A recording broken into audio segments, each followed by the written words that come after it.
দে আমার সন্তানকে আমার কোলে তুলে দে। কি বাঘিনী কথা বলছে না কেন?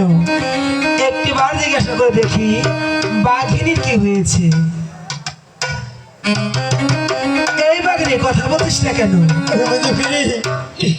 তুমি যখন গোসল করতে নদীর ঘাটে গিয়েছিলে, দাদু ভাই তোমার ক্ষুধা দ্বারা সহ্য করতে পারছে কাঁদতে কাঁদতে মুখটা কালাসে হয়ে যায়। মা কি বলছিস বাঘিনী?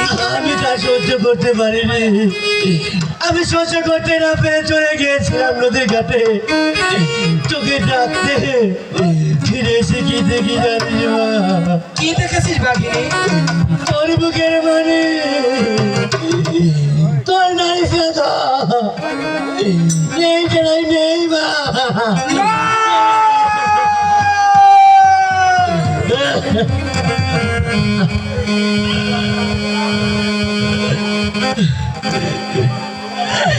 ও বাঘিনী রে,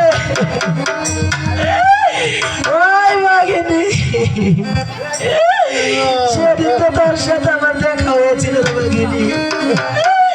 সেদিন তুই আমাকে হার করে না কেন? কেন তুই আমার বুকের মালিক হার করলি? বাঘিনী রে, গল্প করার জায়গা না বাঘিনী। আমি তো তোকে অনেক বিশ্বাস করেছিলাম, অনেক বিশ্বাস করে আমার বুকের মালিক আমি তোর কাছে রেখে গিয়েছিলাম। আর তুই এমন করে আমার বুকের মালিক হার করেছিস। আমি যা বুঝতে পারিনি রে বাঘিনী, আমি যা বুঝতে